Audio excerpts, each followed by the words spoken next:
Hey everybody, welcome to the Distro Boss podcast. It's Salvora here, and today I'm on with Eric Menzel, the owner and founder of a company called Vale VPN.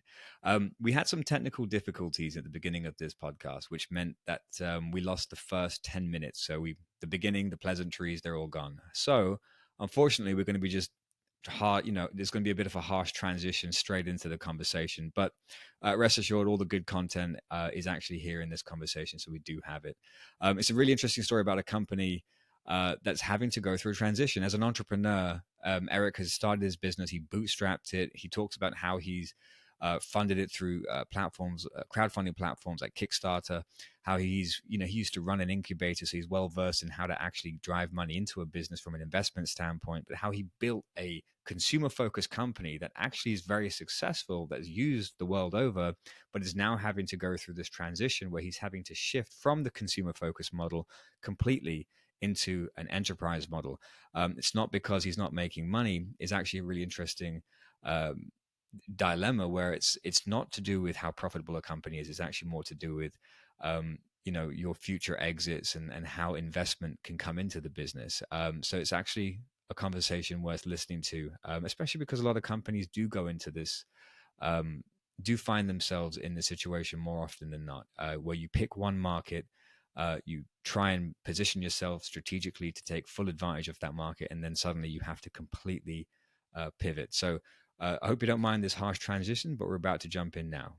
Where were we? We were talking about like having this kind of master plan, and like having this idea, this concept of like being able to recruit the talent, the meatware behind the hardware, the people, to execute on a business idea to make it a reality, and Yeah. um, And the confidence to do it for sure. the confidence to do it. Yeah, because that's a big part of this game. I think one of the biggest challenges that we face is when there's pivotal shifts that we need to take, or like decisions that we need to make, or if there's pivotal shifts that we need to make as a business, to switch target markets, which I'm hinting on here because I know that's something you're facing now. It's the confidence in the leader to be able to make those decisions and Yeah. take action, because it's very easily something that you can, it's easier said than done, because it's one of those things where you can face a huge brick wall as a challenge, and it's like, well, I'm going to run out of resources. I'm going to run out of money. I don't know how I'm going to like overcome this challenge. For me to blast through this brick wall, it's going to cost this much, which is going to break the bank. For me to spend the time to go around this wall, it's going to break the bank. How do I do Yeah. it? What do I do? And a lot of the time, if you haven't got that confidence in you, if you haven't got that sticking power, a lot of the time people are going to just end up quitting, which is, I guess, the reason why most people do end up quitting in the world of entrepreneurship. But you're not. I know that.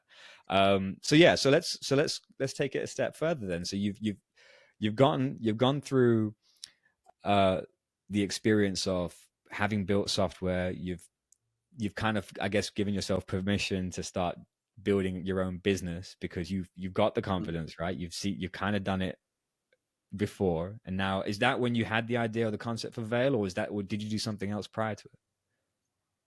No, so I was still in Canada. We're in the 90s. I got an offer. I'd like to say I couldn't refuse. I had to choose between two opportunities. One was working for a major diamond company. I had an offer to work for De Beers, the diamond company, Oh, which, I know De Beers really well. Yeah, yeah, kind of cornered the market down there. they did. In fact, they had a location at Snap Lake, which is in the tundra in the North Pole. They actually burrowed underneath a frozen lake to extract diamonds in one of the Wow. largest diamond deposits in the world at the time. And I had an offer to work there on the technical side. And I'd just gotten off a plane. I'd interviewed for a position in Los Angeles for a startup, of all things. And so again, the entrepreneurial side, they were looking for a technical guy in the startup, and it was an aqua farming startup. It was a feed the world type of startup.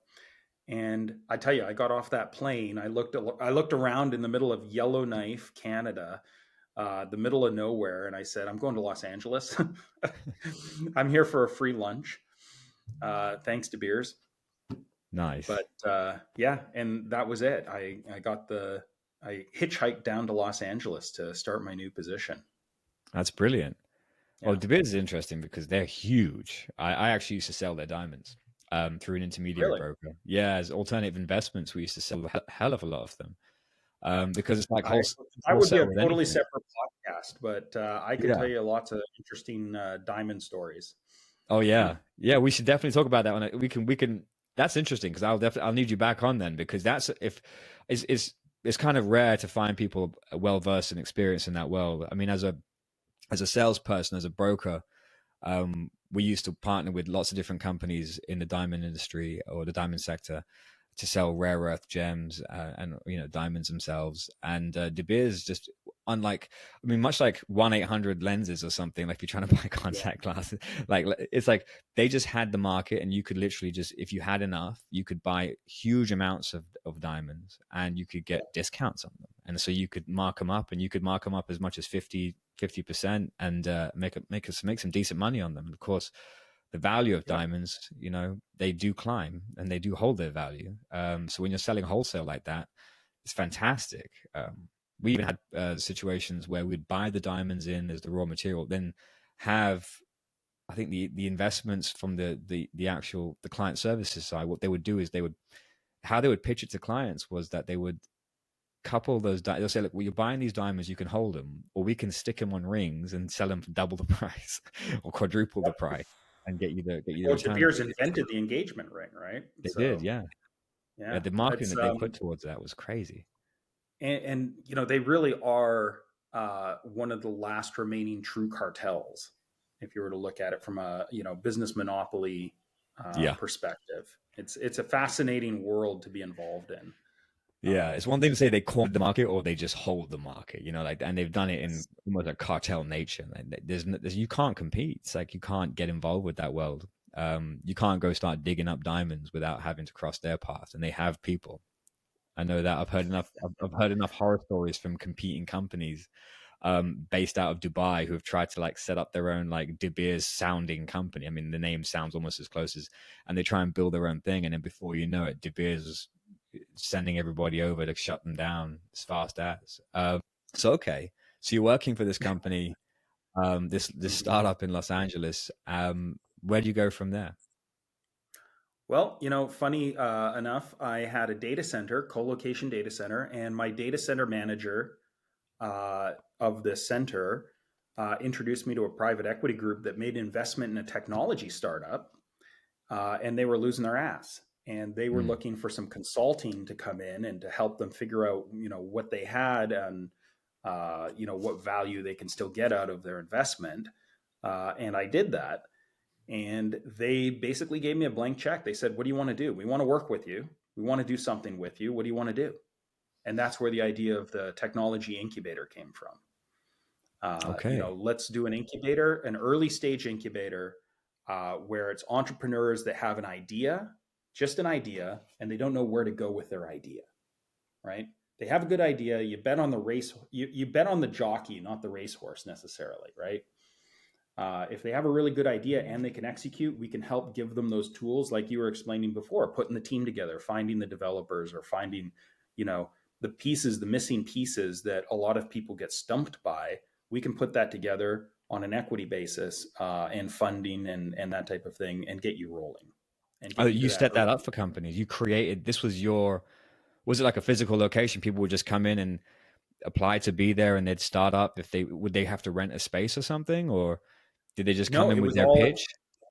No, it was all network based. So, once you plug into like the angel networks and you start going to all of the events and those types of things, you meet the entrepreneurs. They're out there. They're usually looking uh, on how to get going, get started. They don't know where to start, and really, that's what this podcast is aimed at, right? Is Mm, I have a great idea and I don't know where to start. yeah, You know, it is. Yeah, I mean, so you're helping these young upstarts build their yep. businesses, connecting them with the right people. Did you ever take like a? Did you take a share of their business? Did you how? What was the? How did you negotiate the deals? Or did you just connect them and that was it? Send them on their merry No, way. it was so most of the time it was the lacking component was almost always a technical component, right? Right. And what I'd done is I developed a framework technology that allowed them to basically get going out of the gate pretty quickly. And I had developers, on retainer, development team, And so we would get them going really quickly, and we would take equity in exchange for that. So it was mostly an equity based model. There was some cash, depending on the stage.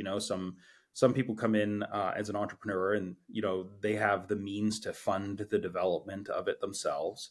Other times they needed help raising money. We would help them formulate their first pitch deck and get in front of the angel side of things, or raise their friends and family round to get the whole thing moving. Wow. Okay. All right then. And so is that still running, or did you shut that down, or did that just No, sort no, of? we shut it down. That was the great housing crisis of 2008 is really what killed it. So what I saw in the development of the market was that the cheap housing, if you recall, I don't know, your vintage here, but if you experienced the housing crisis in America in 2006, 2007, what you saw was that everybody thought they'd get rich in the housing market in 2005, 2006, 2007. And so you saw people buying second, third, fourth homes, all in Yeah. equity and refinancing and pulling cash and doing all of this stuff. So you had all of these people that had this hustle mindset that had access to cheap, liquidity. They had access to cheap capital, relatively cheap, until those ARM mortgages flipped over. So there was a boom of startups happening at that time period, of people wanting to start their own businesses because they had that second or third house and all of this stuff, and they were making this money, flipping houses and doing all of these things. So we kind of rode that wave out till about 2009. We had equity holdings in a number of different businesses. And then after that, when the housing crash came, it was a question of, okay, we're going to have to wind some things down, and, started breaking the portfolio up and selling pieces off and that type of thing. Okay. All right. So that's kind of like this reset button then you hit. If you've sold everything off, you've had to. I mean, Yeah. I think everyone, if you were in business at that time, a lot of people had to end up hitting that reset button, whether they liked it or Yeah. not. At that time, for me, I was just graduating from university, 2008, and it sucked for me too because I couldn't find a job. It was like, Oh, yeah. oh yeah, now I've got this cool degree. Now I'm going to go and try and find this lofty company to work for, and like no one's hiring. All the graduate Yeah. programs are closed, and the positions that are open, they're inundated with huge amounts of applicants, and so you're up there and they're cherry picking from the cream of the crop. And so you're having to accept. It wasn't even like you could accept a mediocre job because those weren't available. It's like you just had to be. I had to become entrepreneurial at that time to figure out what to Yeah. do, to make some decent amount of money. I mean, most of my colleagues who they were working the job that you do at university, at college, like waiting tables or working at the cinema and stuff like that. They were doing that job as their main thing after they'd graduated because they couldn't get a job. And so that's how it was for me. And that pocket of time at 2008 through to 2009 was definitely difficult. But that was when I first started building my own companies. That's when I first started, I guess, Yep. putting on that entrepreneurial hat. I mean, I did a degree in business enterprise and management. So while I was constantly searching for jobs, I remember telling myself that, why am I just trying to find a job when I've just spent the last 4 years learning how to set up a company? Like, why don't I just go ahead and do that? Yeah. And so that was really where that kind of spurred me in that direction forcefully, And without spending in the next 5 years racking up experience. what's really cool about that is that I see it happening again. All of this, is cyclical. Everything Mm. that's happening right now is cyclical. And when you hear, Microsoft, Google, Apple, they're laying off 5,000 people, 10,000 people. We're going to see a huge emergence of entrepreneurship uh, coming out of those pools of talented people from those companies. I would say it's the 1% rule. That if you have 1,000 people, that's 1% of those people are going to be successful entrepreneurs. But that, I agree with they that. just released those people and gave those people the motivation to say, you know what, I'm not going to be, the slave working for the big corporate conglomerate. I'm going to build my own business where I'm responsible for hiring and firing. I'm not at the whim of quarterly, reports. Exactly. Or, like last in, first out sort of thing. When as soon as there's a hiccup in the company or the economy, suddenly like, okay, you guys have got the least experience on your bike. It's like, it's Yeah. like it's a bad place to be. And I remember feeling that way, even for the few early jobs that I did get. Well, I'm seeing a Okay, lot so of, you, sorry, I'm seeing a lot of guys right now, guys and girls, that's just a term, yeah, people, I seeing a got lot of you. people coming out of these corporations too. They were very experienced people, very senior people. Um, but for whatever reason, they were evaluated as being too expensive. They're getting the $250,000, $300,000 a year salary because they built it over 10 or 15 years. They're released on the market because their positions have been conglomerated into a group that's been outsourced for, $12 an hour. Yeah. And it's going to be interesting to see what that net effect of that's going to be on those corporations and their bottom line in the next 5, 10 years. But also, it's going to be interesting to see all of the new innovation that's going to happen from those people that are experienced and knowledgeable and capable. Yeah, it's really interesting because it's like almost with all the changes that are happening now with technology as well. I mean, if we have to, I feel like we're just teetering on the edge of talking about AI and how that's going to be affecting everybody. I mean, we've just come out of COVID where everything became remote. And then you've got now the advent of AI being available to everybody. I mean, it was around before for a while, but now the everyday user has access to it, and it helps them do better in their place of work. They can execute on things faster. So where it might take a group of administrative staff of say six to accomplish a certain task or a certain process or complete a certain system of processes, and then you've got now that can be reduced to like one or two people with the help of AI. And so it's empowered those the few, and it's obviously having a negative effect on everybody else that was there, because now that skilled workforce is now in the market without a job. But like you say, it's going to drum up a lot of entrepreneurial elements where those other people who've just been let go are going to sit there thinking, well, what can I do to Adapt or make die. something? That's the answer. Adapt or die, right? I mean, Yeah. if you were here in the turn of the last century and you saw this newfangled, motorized carriage coming out, and you were a horse and buggy maker or a maintainer or you know, whatever your role was, what were you going to do? Feel sorry for yourself, or are you going to learn how an internal combustion engine worked? Are you going to learn how Exactly. to make newfangled wheels for the new horse and buggy? And now you look at all that, you look at that happening again with the internal combustion engine, now looking at the electric Yeah. motor and them having to, okay, let's offload all these V8s that we've got. Look at the amount, have you seen the amount of sales that are going on right now? Like those expensive, like exotic cars that were usually priced at half a mil and now dropped down to like 190, pretty much having Black Friday sales all year round, trying to drop them off at 150. And it's like they're trying to get rid of this huge backlog. I remember reading an article on this in The Economist about this huge stockpile of like V8 engines. It was like the most created like V8s and V6s. Like there's so many of them just sitting in like warehouses that just trying to wrap a shell around the thing to get rid of it. Um, Before they can 100% focus on the electric vehicles, because that's where they all have to go. And you can see that happening all over again. Get rid of the old stock before you buy in the new, right? Yeah, Um, and AI, AI is doing the same thing to information, and anything that's information related. I can see where this is going. Again, adapt or die in the marketplace, right? mm. So speaking of adapt and die, I think it's about time we talk about the situation that you're in and where you're actually having to reposition your business. Not a complete reposition. I know you've got a very strong model because okay, so you've gone ahead and created Vale VPN, and Vale VPN is this awesome consumer product. And you've got, I think, from what I could see, you've got the single use server, you've got the self destruct element there where people can choose their server, they can self destruct it. It's providing this good quality VPN service.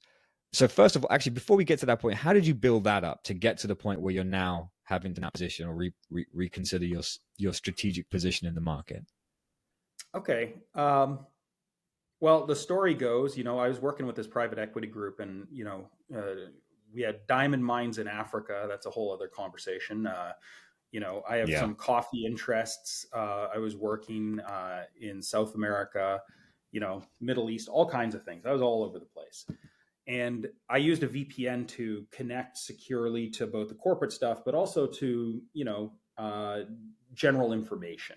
You know, if you want actual US news and you're traveling, you're going to have to use a VPN. If you want localized news and you're in America, you're going to need a VPN. And this is where, you know, my travels, I experienced firsthand the pain points that the current VPN market had. And that's where I came up with this idea. You know, it was almost divine. I'd like to say it's divine. I was inspired to have this idea.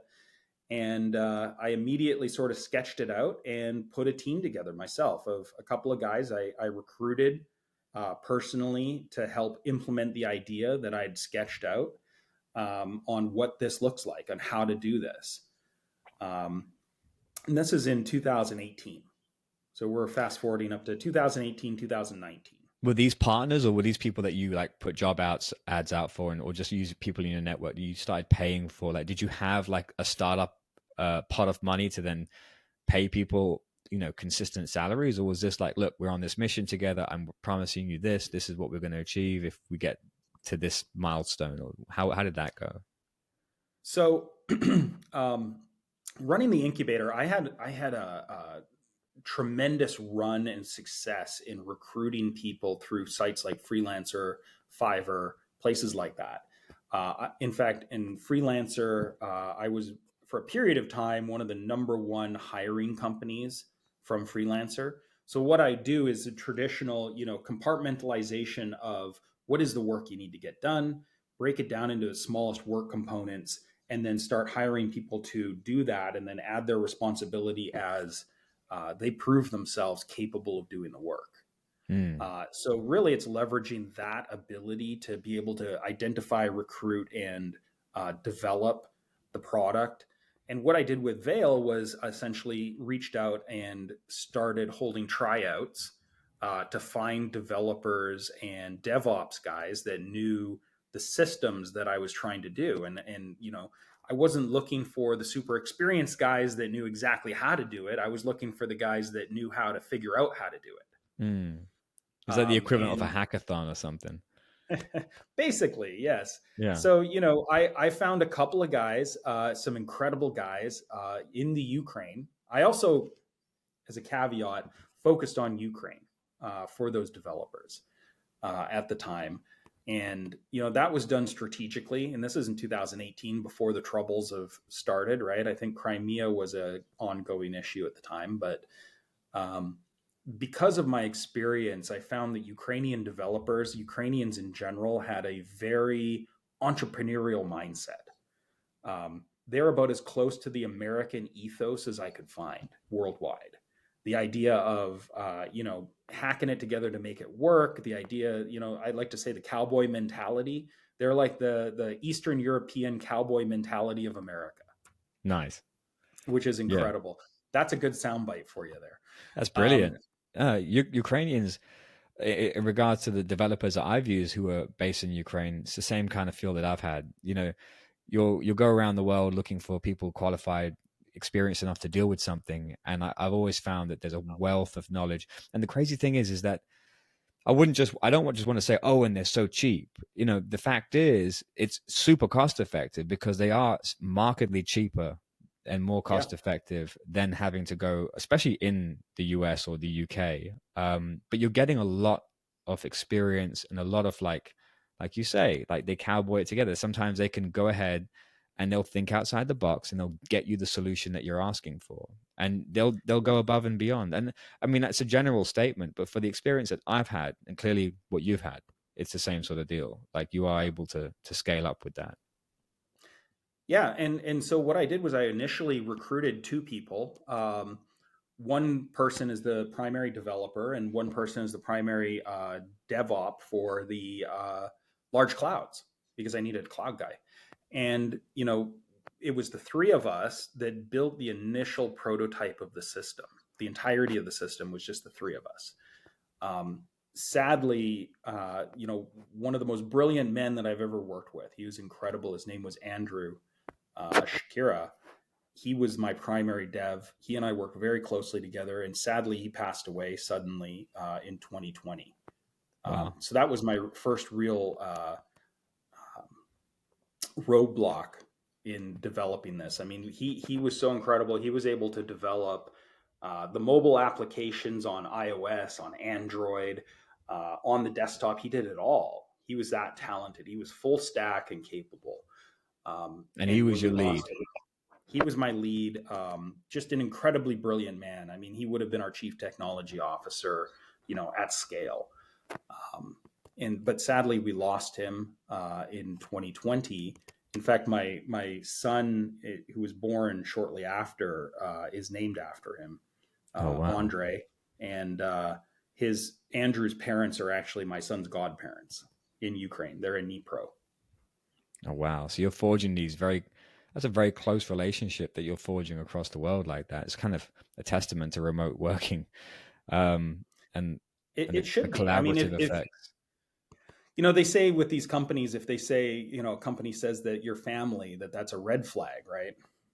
It probably is a red flag if you're working at Microsoft in some small team and they're trying to promote the idea that you're family at Microsoft, yeah, or Google or Amazon. I don't want to throw any one company under the bus here, but these large corporate entities, if they say you're family, you're not. You're just a number in their spreadsheet that can be let go in an instant, right? Yeah. But in smaller companies, you do have to build that team, and it has to be very close, and you will know one another much closer. And you're in the trenches together, literally. Like you are working so hard to achieve certain milestones that could make or break your company. The stress levels are high. The commitment to each other is extremely high.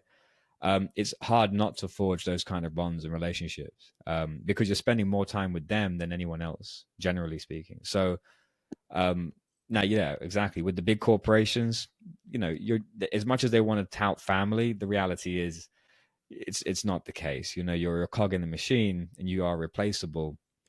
And to be honest with you, I noticed that a lot of the company's PR might say family, family, family, but if you actually speak to a lot of like people in management, what they'll tell you is no, you don't want to get too close to people because it's harder to fire them then.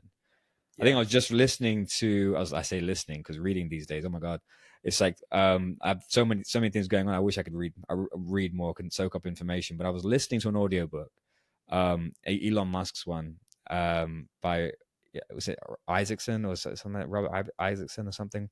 Um, Fantastic book, but one of the biggest things with Elon, what he was saying, what they were talking about in that book was that he was never getting close to people because, and one of his biggest mantras was, if you do, it's harder to fire them. And so Yeah. all his top management, he's constantly telling them, don't get close to everybody, don't get close to your team because I might tell you they need to go. You can't, if you can't fire quickly enough, you can't move fast enough in my business. And Yeah. that's an interesting one. But I guess it changes the dynamic, everything's a dynamic, right? So at the small Yep. level, small to medium enterprise, you've got to have that close knit relationship. And then you kind of have to break through that to the when you start scaling up north of 1,000+ people, and then you have to start thinking differently, perhaps. I don't know. I've not been there. I don't have a business that big. Um, Hopefully, Yeah. I mean, you're going to evolve over time, and your circle of influence and your circle of interdependence is going to be smaller, right? When you're a company of three people, you're going to interdepend on each other a lot closer. You're going to be more involved in each other's lives. If somebody's child is sick and it's going to delay a deadline or something, you have to be compassionate, but also work together to overcome that. Much different than if you're working with a team of 10 or 15 people and somebody's kid's sick, it's like immediately, okay, well, you take that responsibility or move it over there. The dynamic changes over time and evolves, right? yeah, yeah. So after his passing in 2020, what do you do? Like you no longer have your lead developer. Are you now recruiting? Are you scrambling? What's happening? Are you on cruise? Are you just cruising as a business then? What happens at that point? What do you do? Great question. And keep in mind, I'm traveling to the Ukraine back and forth as well during this time. So I have all of this source code for the applications, and it's 80% complete. I mean, Andrew got it to 80, 90% complete. I mean, we were talking about the launch strategy and everything at this time, right? But now I've lost the guy who intimately knows everything. I'm capable technically enough. I'm capable to build a product. I'm not a developer. If I have to, I can go and meddle with code and make some changes, but I'm not developing. I just have the ability to go and tinker and do code reviews and that type of thing at a high level management. So my strategy to manage that situation was to find the resources that would be able to replace those missing pieces. And I immediately realized that I'm looking for a unicorn. In fact, I'm not just looking for a unicorn. I was looking for a purple unicorn that also lived on the candy cane street. Okay. Like there was no replacing Andrew. Was just that brilliant. He was a brilliant man. And It's difficult. so, And I find it's true. It's like when you have someone that understands your vision too. So it's not just the technical aspects. They've worked with you long enough to know what your destination is meant to look like. So it's not now yeah, just a list of commands and codes. It's actually just, okay, I get what's in your head. We're on the same page. We can, this is our roadmap to get there. And they kind of like work with you to achieve that goal. And I can see that happening. If you've lost that person, whoever you pull in next, yeah, it's just, it's tough. But I did, again, I went back to basics of recruiting, and I determined that I'd probably have to find a smaller development company that would be as committed to the vision, but have multiple resources than iOS developer, an Android developer, a desktop developer. These are the skill sets that I need. It's probably better to find a smaller company who's hungry, that would be able to fulfill all of those roles and then manage those people. And I work with those people. And so I identified 2 or 3 different companies based in Ukraine, in the Ukraine, that I would be able to work with. And then, on my trial, in fact, I went over for the funeral to Dnipro. And while I was there, I was meeting with different development companies that were there, smaller development companies, and essentially recruiting. I and wouldn't so say, like you're siloing now. You're separating, compartmentalizing what they're working on, so that if you ever had an issue going forward, you'd be able to compartmentalize any collateral damage to your business. And of course, yeah, things obviously have shifted there significantly over that time. That's 2020, right? So obviously, we all know what happened soon after. that was And how's that February. affected? Yeah, February of 2020. I was there for the trouble that essentially Russia shortly invaded afterwards, and we all knew everything. It was pretty obvious while you were there what was going to happen. It was pretty obvious what was going to happen prior to that, um, But it was one of those things that was so obvious that everyone was pointing at it, but it was like it was crazy because it was just like, nope, we're just moving all these tanks there. Don't worry about it. Just right next to the border. Don't worry about it. What are you doing? well, Don't worry about it. It's crazy. the defining factor in that entire engagement was the election in the U.S. Yeah. Yeah. Sadly, I don't want to make this a political podcast, but essentially, I think the Russian side of things, they were waiting to see what would happen, and if it went one way, they would do one thing. If it went another way, they would do another, and we know which direction it all went. So Yeah. Yeah. Okay. So you're now was that one of the reasons why you're now having to pivot or no? Because I remember you were talking about no, some so interesting stats before about the amount of money that was available for secured networks or like also online security, but not being for the consumer space. Why don't you touch on that a little yeah, bit? so my strategy in this from the very beginning was that I had a vision that this was an enterprise product ultimately, but I'm funding this entire thing internally. This is all bootstrapped, 100% bootstrapped. No friends and family money. This is bootstrapped. And so to execute on that vision to bootstrap this obviously is very as lean as you could possibly get, because you're not, putting anybody else's money at risk. And for us to do that, it was what I call the Gmail strategy. So I executed what I like to call the Gmail strategy, which is bring it to the consumer market and let the consumer market sort of test, build, work with it. But Gmail became Google Workspace, right? Eventually, they were Mm. building that in parallel. And so we've always had this enterprise vision of this is an enterprise cybersecurity product, but we're going to launch it in the consumer space, let them work a lot of these bugs out and identify, the shortcomings and work with it as we slowly build out this enterprise component. That was the vision. And we executed on that very well. I hired the new company after a couple of false starts. We got a couple of companies actually compartmentalizing, and we pulled together the applications, and I decided that we were going to launch on Kickstarter. And the reason for Kickstarter was we wanted a loyal group of initial consumer users that would come into the system, and their investment reward was that they would get access to the system as a limited lifetime account, and they would really be the initial army. I'd like to think of them as a support army. They're going to work the bugs out for us. They're So going how to does give that us a work? lot of direction. When you go to Kickstarter, you just put together your presentation of what you think people might want. Like, okay, I want to give lifetime limited access. Like, did you just come up with that, or how did you test it? Like, this is what people would go for. Like, so if someone's out there sitting thinking, oh, I could do that. I could launch my thing on Kickstarter and get some funding for it. How would they go about that little process if you had to give the recipe right now, real quick? Well, that's an entire podcast in itself. I Yeah, can tell you probably that. so. But if you That's a had to master sum it up, class. I can say I'm a Kickstart expert now. okay. We launched on Kickstarter. There's a lot to it.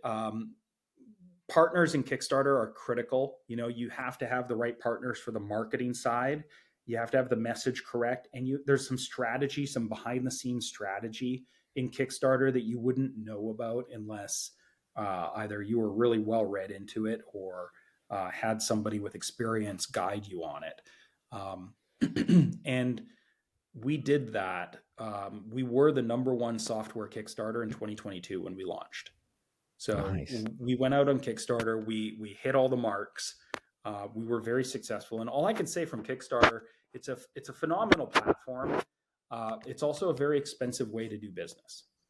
So any entrepreneurs that are out there in the marketplace that are looking at crowdfunding, really evaluate the total cost of doing that crowdfunding strategy, because you'll get nickel and dimed from every different aspect, from your advertising to your credit card processing fee to the crowdfunding platform fee.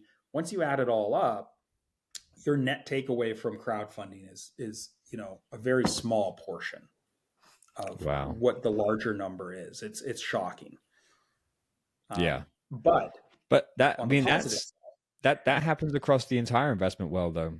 yeah, When you bring other people in to help you find money for your enterprise, everyone wants to get paid. So yeah, you're never going to get 100%. People are going to want to get remunerated for their efforts of bringing you the investors, the people that are bringing in the cash. And I guess you just have to cherry pick which direction you go. That's the most profitable. That's why profit's not the right word for that, but the most beneficial to you. It's difficult. And it crowdfunding, I is. mean, that was going to be the holy grail for a lot of businesses.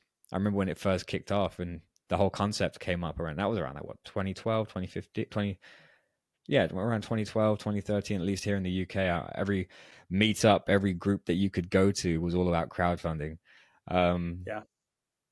Okay. So you've raised this capital. You're Yep. you've got this Well, product to market. what made us unique and distinct in the Kickstarter world was that I built the product. So a Hmm. lot of companies, they'll go to a crowdfunding and they'll say, "We have a vision for a product. We want to build it. Now you fund us and we're going to build the product."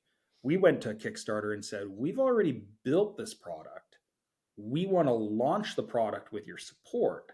Hmm. So the moment you pledge at the end of the Kickstarter, it was instant on. So it was instantly, here's your product. There's no wait time for it. You have an instant account, and we're providing it to you. Um, Now, granted, it was initially a buggy product because this was the first time it got stress tested by a lot of users. And it was like taking an untested system, and we dumped 2,000-3,000 accounts onto that system overnight within 24 hours. Like, here, Wow. boom. test it out. Wow. I So mean, I've got a software brewing at the moment. It's probably going to launch in about a month or two. Maybe I'm hoping a month, but that probably means 2 months. Um, I was thinking about considering the Kickstarter approach myself, just to get people on there, okay. get some beta testers in there. Um, it would be interesting to see how that works. And I've never worked with Kickstarter before, so maybe I have to have a further conversation. Maybe we do need to do that podcast where you are literally schooling me on it, because people can chime in or they could listen in and see how that, because this is a very practical conversation, because I'll be doing it live. Who knows? Um, okay, so let's fast forward then, because I really want to get to this reposition, this cataclysmic shift of yours.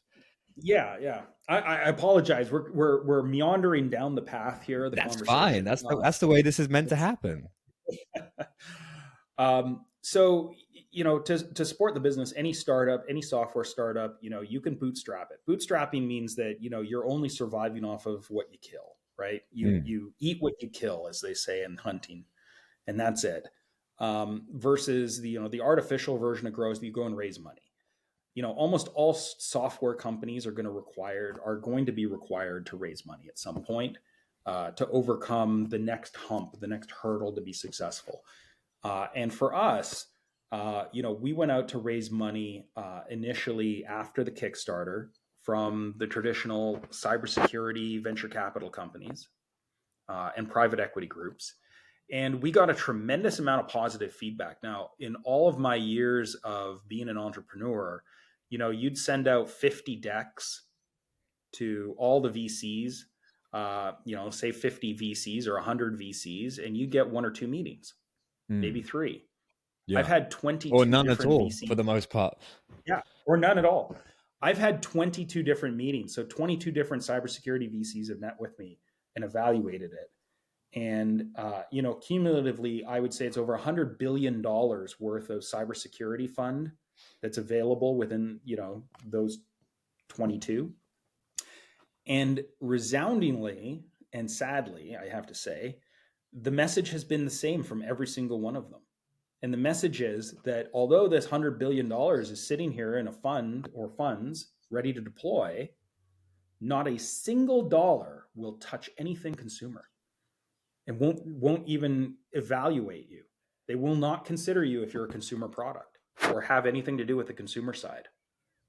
Wow.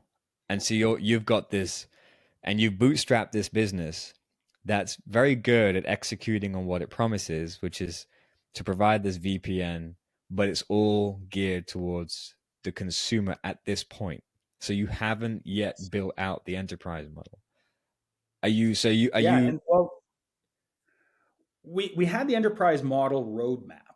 So mm, we have the building blocks for it in place and everything is there. And the pitch to the VC is, well, yeah, we have this consumer piece, but we have the enterprise vision and we have the roadmap and everything's there. Part of your investment is going to enable that. But the resounding message received is, we want nothing to do with consumer cybersecurity. Our fund will not have anything to do with it. is that If like it a touches PC, liability situation, or is it just they don't see it as a profitable enough area? I think the answer to that is both. Okay. I think it has to do with the liability. And it might also be the sector I'm in, because VPNs in general have a bad stigma associated with them. We're enabling Osama bin Ladens of the world, and you know terrorists and thieves and hackers and all of these bad guys. VPNs have that stigma attached to it still, versus the legitimate uses. So that definitely plays a role. Hmm. Absolutely. If I'd invented the brand new, antivirus software or something that was AI enabled antivirus, I don't know, whatever it is, maybe they would have had a different tone. Mm. I don't think so based on the conversations. It seems as though they would just be disinterested in anything consumer, spending any time on consumer, and don't want it Wow. associated anyway. Okay. So for you to go for this pot of money, this 100 billion plus, multiple funds, different VCs, are you now having to consider, instead of this two-pronged approach, to actually just make the shift? Because I thought you were just going to build in the enterprise. Are you maybe thinking about making the shift, or are you considering it, or are you able to separate the company into two elements? Like as because I guess this is where you are right now, right? So you've got your existing cohort of clients that you want to like make sure are being looked after, and then you've got this new opportunity, which is access to capital that could ascend your business to a completely new level. Like, what could you do? What are you thinking of? Like, what are your challenges right now? So, like, how do you dedicate resources to this? Like, you're only one person. You're only however many people you have in the business now. Like, how do you do that? With great difficulty. Yeah. That's the simple answer. So, our particular business, again, because of those intrinsic liabilities associated with the consumer side, we have to bifurcate the business as an operating entity into two, right? So there's some technology transfer that occurs there. We have a very robust and incredible enterprise product coming out, but it's operated as a separate end. So essentially, it's running two companies. I'm doing the Elon Musk thing. I get to be CEO of multiple companies, right? Yeah. So, but with that, With we like have to break it shared apart. technology, like just Yeah. little speed boosts here and there just to accelerate. Which, if you look at it, as an entrepreneur and coming into this type of thing, I have a strategic advantage in this, in that because I bootstrap this and because this is just me, I have the ability to do that. If I had a whole bunch of minority shareholders, I'd be facing a huge uphill battle right now in getting everybody aligned in that strategy and having those conversations with minority shareholders to say, hey, here's the opportunity, here's all of our reasons. Now I need you to sign off on these, 3 inches of liability releases and transfer documents and all of this stuff so that you don't have a minority shareholder lawsuit in some point in the future. Mm. So as your future entrepreneurs that are listening to this, keep that in mind. If you have a hard pivot, like this type of pivot, if you have friends and family around and you've raised money from people or angels, that's a hurdle that you might have to face. I'm thankfully not having to face that because of the way that we built this out over time. But this is to say, when I founded Vale, Vale is a mission-driven organization. My mission when I first started this was to bring the First Amendment to the entirety of the world. I truly do believe in bringing open discourse and access to information and content sharing to the entire world. I don't believe in hiding things behind firewalls and restricting your freedom of speech worldwide. So Vale was founded on that principle of bringing that. In fact, funny story. Do you know how I named the company Vale? Because the veil over, you're lifting the No, veil. that's Veil is Veil if you're talking about like a wedding veil. Oh, okay. Vale, Vale, is actually the same word as valley. Okay. And it was actually the original Hebrew text in Psalm 23 is, yea, that I walk through the valley of the shadow of death, I will fear no evil. Ah, So, okay. that passage, the original Hebrew passage, the idea was that we would be the rod and staff of the people traversing the shadow of death in the valleys of information security. Wow. Is that hardline mission statement? Is that what kind of is that like your North Star, your anchor? Like when times Yes, get tough, is that what you go to? Because absolutely. some people it's like the money. Some people it's like it's the being the entrepreneur gives them that power status. It gives them that sense of authority in their life that they were missing when they worked for a company. And for others, it's their mission. It's what we intend to do with this. Like some of the guys in AI, like we want to bring AI AGI to the world. And like, with you, it's like this is what we're doing. We're going through this Yeah. valley now. I mean, I'm not money motivated by the business. My goal in going through this business is not to become rich and rich and powerful. In fact, I don't think any entrepreneur out there should go into any business just thinking of the money. Thinking of how they're going to get rich. Um, you have to have something deeper that's driving you, something that motivates you. that transcends money and transcends material possessions, because none of those things are going to bring you happiness. None of those The things are going to desire for bring you money joy. will not hold you through those times when you are pressure tested. Like there, you need Absolutely. something deeper, absolutely deeper. I know it. You can go in. You can go into the place, into the world of business, and with the thought of I'm going to be rich, I'm going to make all this money. But very soon after your business is material and it's something that you can actually execute and sell, um, you're going to be facing some challenges really quickly, and the whole get money thing is going to go out the door. What's going to keep you sticking into that thing is that underlying reason, the true reason why you're there. Because that's going to really get you're going to. It's like it's the pressure. The pressure is going to it's going to squeeze it out of you. You're going to have to like really. It's like when they say when you start a company, you learn a lot about yourself. Like what is it that you really want out of this? And that's why I said like some people it is actually it's because this is how I identify, or this is how I need to identify. This is how I validate myself. And then other people, it's no, this is the mission. I have to do this. Like this is what we need to do. And if I don't do it, who's going to do it? And it needs to be me. I need to be coupled with this mission. Um, I completely understand that, and you absolutely need that to kind of take you through the dark times, and especially through pivotal changes like this. And if you're successful, the money comes. The money will Yeah, be there. It will come. I love the story of Elon Musk and the early days of Tesla and SpaceX, and I'm sure you've heard it. He had to make the choice of whether he was down to his last, I think, 20 something $1 million after yeah, selling PayPal. yeah, And he had to decide whether he would put all of his money into one company or the other company to ensure its success, or split it and gamble on them both failing. Either way, he was possibly landing up broke. yeah. And he did them both. He did them both. And He did them you look both. at a guy like Elon.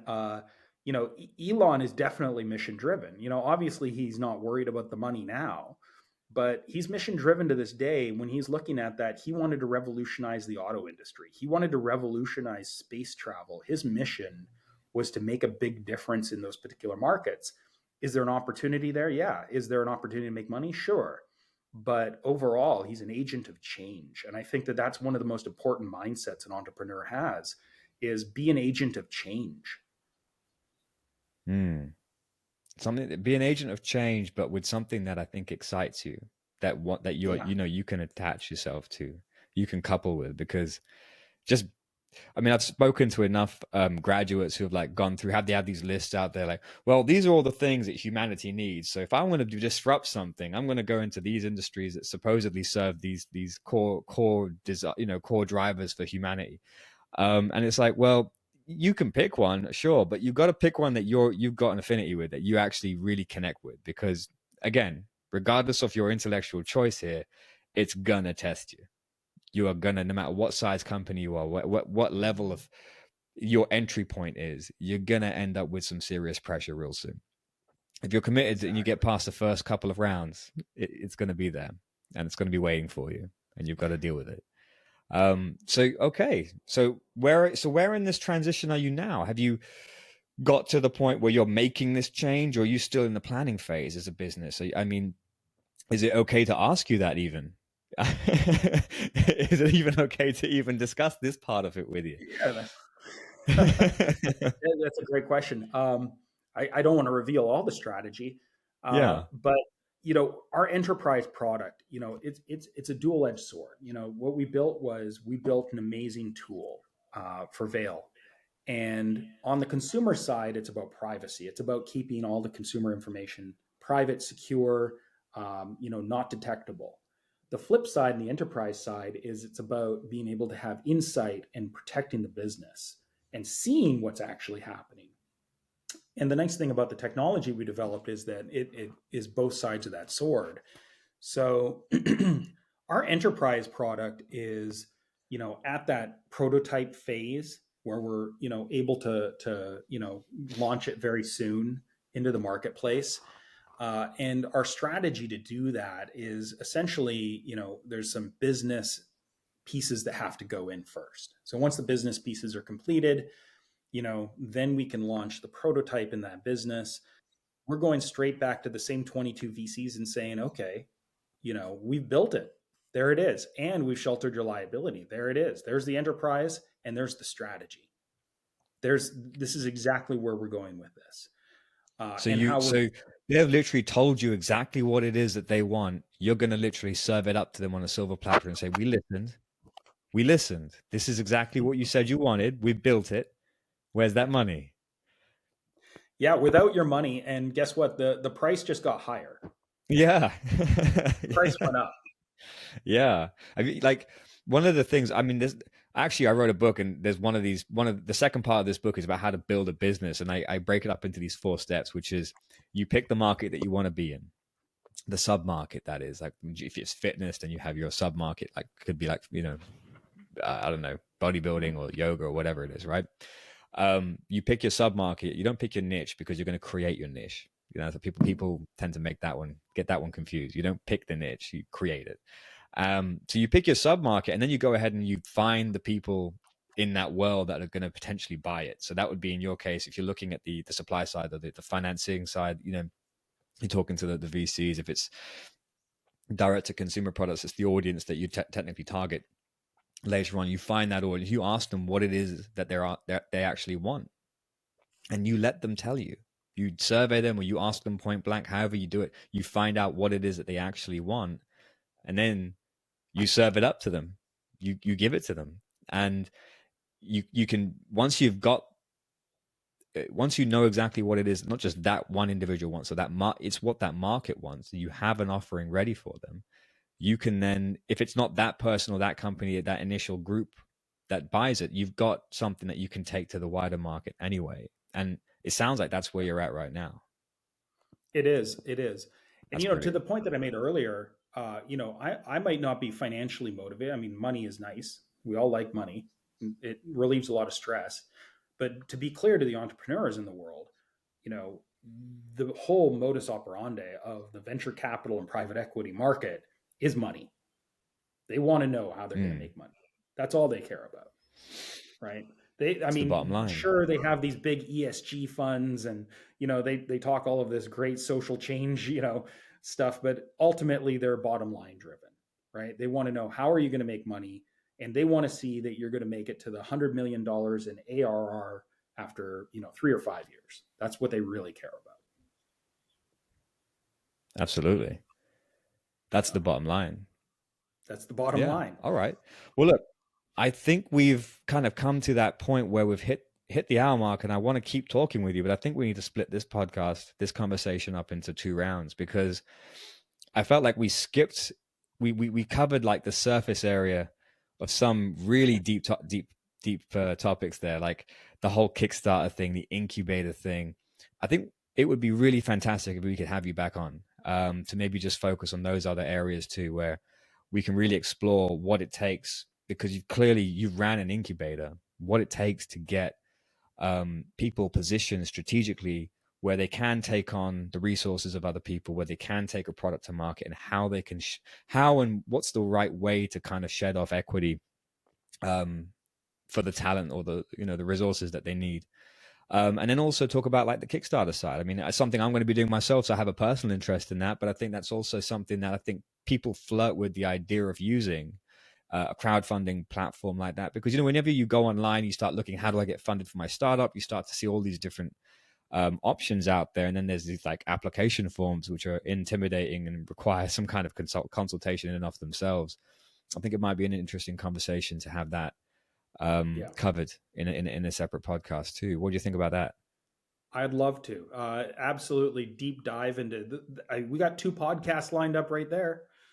I'd love it. We do, man. This is my tactic here. I'm getting you to commit on camera. Yeah, yeah, and at some point, I'd love to offline have a deep chat about the diamond industry. I was Oh, we actually can on the do board that of too. directors for a diamond Absolutely. company in Africa. So there you go. That's fantastic. Yeah. I mean, diamonds are always one of my biggest things when it comes to even the software that I'm building right now. I remember talking to my wife about it. I said, look, if I can't build what I'm trying to build as a SaaS product, my fallback is always going to be gold or diamonds, with precious metals and precious gems, because no matter what, with the bubbles that happen in the real estate world, uh, people, not just people, institutions move their financial or cash positions into gold or even diamonds. I mean, Yeah. you see Chase doing the back. If you actually look at back in 2007, 2008, I remember reading an article about how Chase just moved like $500 billion into cash into gold positions. Why would they do that? And then the next thing that happened was this huge housing crash, and all this debt, which just became toxic, sort of erupted, and everyone was. And then it's like, and then how were they able to sort of stand the test? It's because they'd banked on gold and stuff like that. So you start to see all of this. That conversation is deep. We can go down that rabbit hole. Yeah. And I think we should, because it's a really interesting There's one, because it's a fallback. I would always go back to, I could definitely go there's ahead the and start selling tangible, that because right? people bank on gold. Yeah. The And banks tangible are doing it. physical People products, should do the it too. intangible software stuff we're all dreaming about here. Exactly. So, absolutely. Yeah. All right, let's do that then. So for right now, for everyone that was listening, I hope you like and subscribe because we've got more coming. This is a great conversation, Eric. Thank you so much for being here.